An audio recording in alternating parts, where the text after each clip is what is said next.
The previous video covered Van Helsing's experiment. He was essentially just testing to see if he could get Arthur and Quincy to give credit to his narrative that Lucy has transitioned to become undead. She is no longer the good, kind, mortal person she was. She is now undead and needs saving.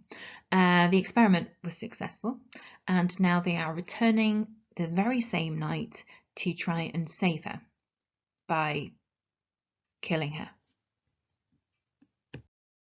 So the evening of the 29th of September is when they return to the churchyard. They're all wearing black clothes. This noun phrase indicates mourning and therefore shows you that this part of the chapter is going to include the true death of Lucy. Van Helsing is there. He's got this this big bag, should I say, of equipment ready for whatever lies ahead. Stoker uses the simile that the bag is like a cricketing bag, which on the surface indicates the size of it.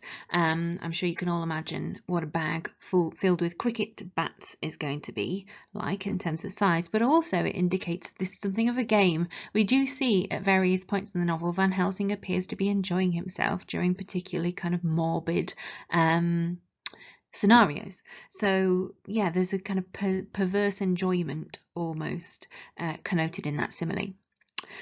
Van Helsing maintains his role as leader. You can see that with the verb followed. The men are shown as they followed the professor, and he unlocks the door. Again, that verb indicating to you that something is being revealed within this chapter, and it is the dangerous potential of women who succumb to vampirism. At this point, they put on lights, so they have the lantern, and then they have some candles, and there's sufficient light to work. Now that verb is interesting because it shows you that Van Helsing is very much in a kind of methodical doctor, medicinal mindset. He's working as a professional here. Almost indicates a distance, an emotional distance, which Van Helsing is having to use in order to do what he's going to do within this chapter.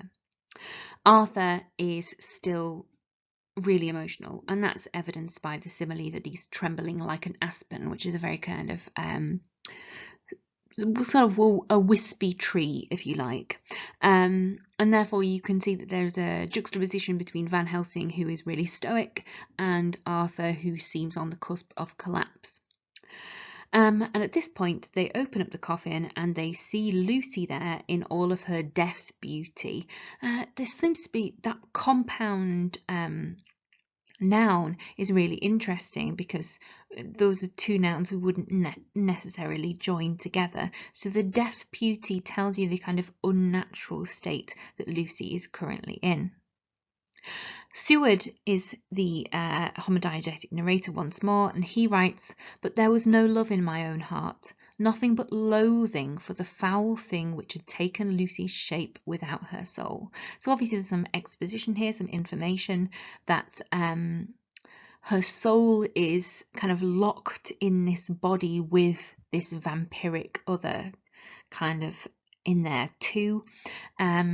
She's described as a foul thing, so a woman who is dangerous and sexual and cruel is not a woman, it's a thing.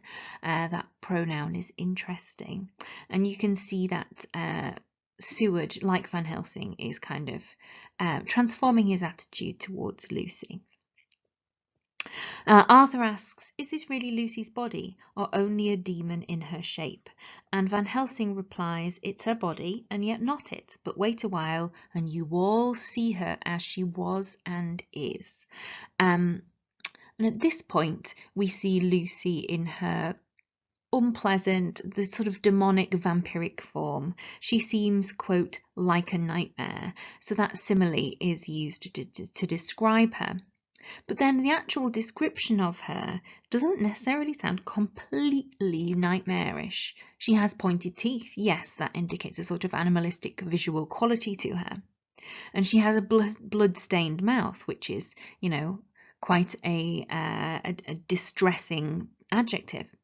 but her mouth is also voluptuous, and her appearance is also carnal. So melded together with the imagery which suggests that she is like a nightmare, there is also something that is blatantly attractive about Lucy, within those adjectives carnal and voluptuous. And it's interesting that a carnal appearance, which is one which is like evocative of sexual desire, is simultaneously unspiritual. And you can see that this is a really good example of hendiadys, carnal and unspiritual appearance. It's like you can't be carnal and unspiritual at the same time.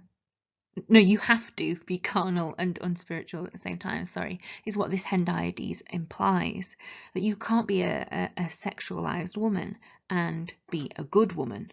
And that hendiadys is really useful for thinking about this chapter as justifying and legitimizing violence against sexualized women. Before beginning the operation to save Lucy's soul, Van Helsing gives us a speech which is full of useful exposition. He says, when they become such, i.e. when they become a vampire, there comes with the change the curse of immortality. That abstract noun is important when we think about the supernatural qualities of vampires and Lucy within this chapter. She is not somebody who can be killed by normal methods. So it foreshadows there's going to be a very strange process or ritual which follows this speech.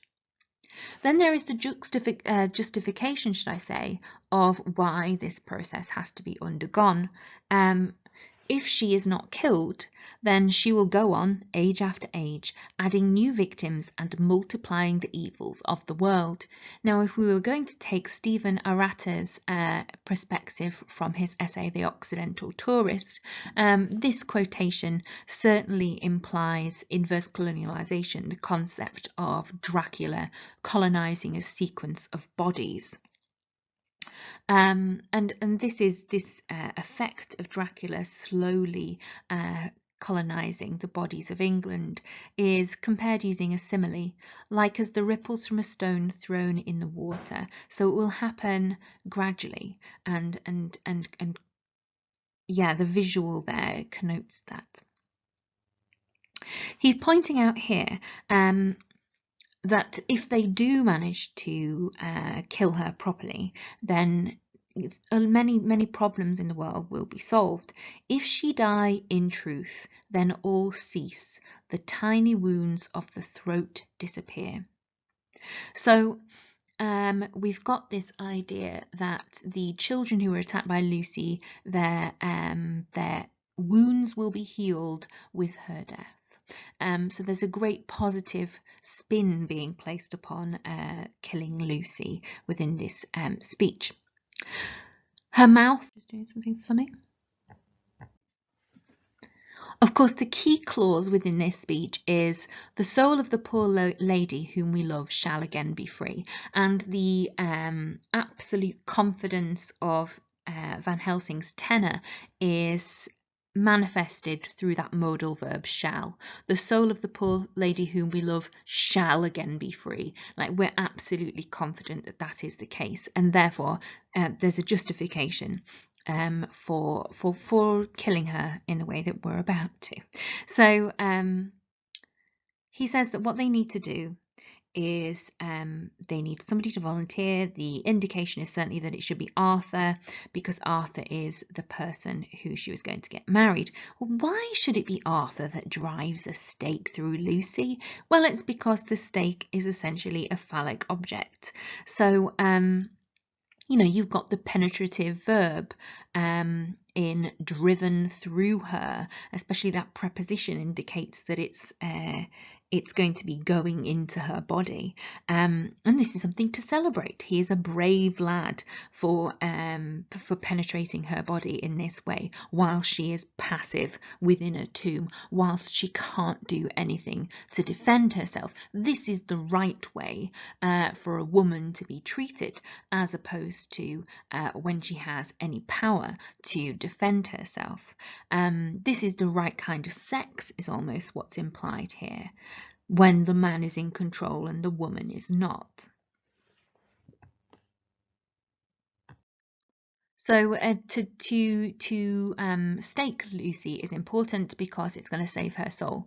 And you can see in this top paragraph here that Van Helsing is going to read from the Bible whilst Arthur is staking her. I have here the book. The determiner, the, tells you it is the only book, the Bible. So even though he doesn't explicitly state it, we know that he's reading from the Bible whilst Arthur is staking her. He even uses the imperative, strike in God's name. It's not for you that you are doing this. You are doing this for the powers of good. You are doing this for heaven. You are doing this for the good of mankind. And then we've got the repetition of that verb, but this time as in the past participle. So we move from strike to struck. And Arthur struck with all of his might. Many people, and believe me, it's not just me, if you think I'm this weird psychopath reading lots of things into this particular passage in the novel, I'm not alone. There are so many people who have written about this, and I am merely standing on the shoulders of much more important individuals in literary theory. But you can't help read this next couple of paragraphs without seeing the penetrative staking of Lucy as synonymous with a kind of sex, even if it's a kind of almost rape. Sorry, it's horrible. So the woman writhed. She's like champing her teeth. Like this is a horrible experience for her. And whilst he is staking her, great drops of sweat sprang from his forehead. He's got broken gasps. And when he's finished, a glad, strange light broke over his face. Believe me, I am not the person who first noticed this. So many people have pointed out the disturbing parallel between this passage and a kind of rape. It's horrible. I'm sorry. Yuck. Yeah, not nice. Not just that, but the fact that within this particular passage, Lucy is dehumanized. She becomes the thing. She's just an object. The description of the actual penetration is pierced, but even more evocatively, he is driving deeper and deeper into her, but with the mercy-bearing stake. And it's that noun phrase that makes it all so acceptable. It's okay to kill this woman in this vile and violent fashion because we are doing it in God's name, because it is a mercy-bearing stake. So it's a really disturbing passage when you look at it from a feminist perspective. However, from a narrative perspective, Stoker is suggesting that this is brilliant for Lucy. This is saving Lucy. And after she has been killed for real, in truth, to use Van Helsing's language, she returns to her normal characterization. She returns to Lucy as we had seen her in her life, with her face of unequalled sweetness and purity. So you can see that the transformation has been created by Arthur's violent actions. Okay, and he is certainly presented as somebody who is on the side for good by Stoker. Stoker is not trying to portray Arthur as a rapist. That is something that the reader infers. Stoker is trying to celebrate Arthur's actions. He describes him using the simile like a figure of Thor, which is a Norse god of great power. And therefore we can see that what Stoker's intentions were and how we might read the text ourselves, they don't necessarily tie together. And that's okay, because that's what literature does. It's in the hands of the author until it's in your hands, and then it becomes how you read it. Having staked Lucy, Arthur proclaims that Van Helsing is completely forgiven for any weird inference he's made in previous chapters, and proclaims the imperative, God bless you, that you have given my dear one her soul again, and me peace. And at that point he lays his head on Van Helsing's breast and cries for a while silently. That haptics is certainly indicative of Van Helsing's paternal role, his father figure representation, and that is furthered when he refers to Arthur with the noun phrases used multiple times, my child. At this point, Lucy is now not just passive because she's in the coffin and she's asleep, but she is passive because she is dead in the mortal sense. And then we've got anadiplosis. So one sentence ends with kiss her, and the next sentence begins with the same phrase, kiss her. So kiss her dead lips, if you will. So there's an invitation to see Lucy romantically once more, now that she's completely passive. And then Van Helsing celebrates with, she is God's true dead, whose soul is with him. So there's a Christian resonance to that exclamative, which suggests that they've succeeded in saving Lucy's soul. At this point, Arthur and Quincy leave the tomb, and that leaves us with Professor Van Helsing and Dr. Seward in the tomb alone. And I think the tone of this is really weird. So the professor and I sawed off the top of the stake, leaving the point of it in the body. Then we cut off the head and filled the mouth with garlic. I think that sentence, which I've highlighted in green, is really weird. It's such a peculiar compound sentence. The tone is very matter of fact.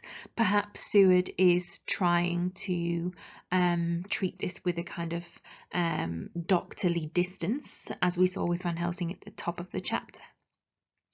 But certainly the graphic nature of the imagery, its dysphomistic language, is designed to upset you and to upset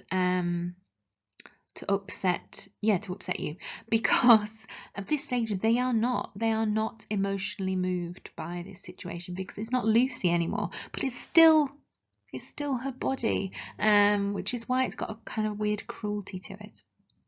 When they get outside, you can't escape the semantic field of happiness. Seward is filled with gladness, mirth and joy, even if it is a tempered joy. He is happy that Lucy has been disposed of in that fashion.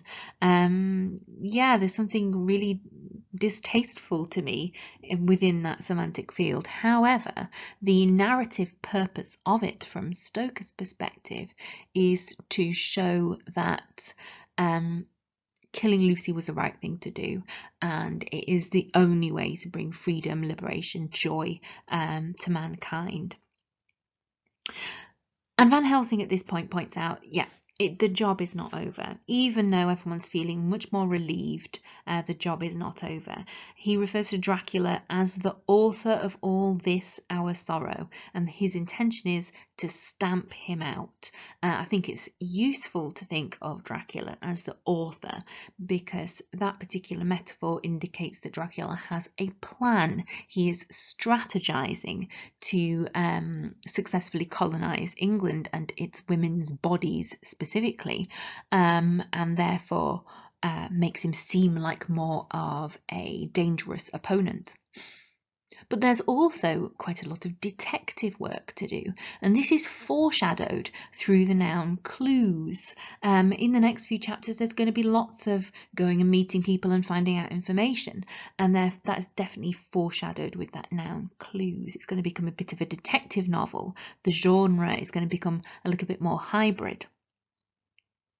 At this stage we've got a welcome allusion to characters that hitherto have remained separate. I shall entreat two others, two that you know not as yet, and they are going to join the great quest. Who are the two others? They are Jonathan Harker, and Mina, his wife. So although it is not explicit, we as the reader have greater information because we have read the entirety of the evidence, and therefore we know that we're about to see the gang come together finally, which is really good to hear. There is a connotation of adventure within the description of defeating Dracula as a great quest, but there's also connotations of heroism within that.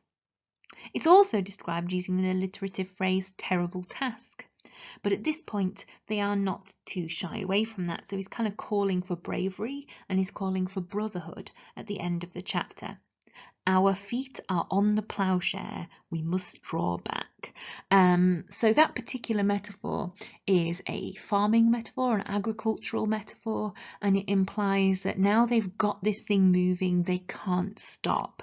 And there's a duty or an obligation upon them to defeat Dracula for the benefit of other people akin to Lucy, who might also be on the cusp of losing their souls.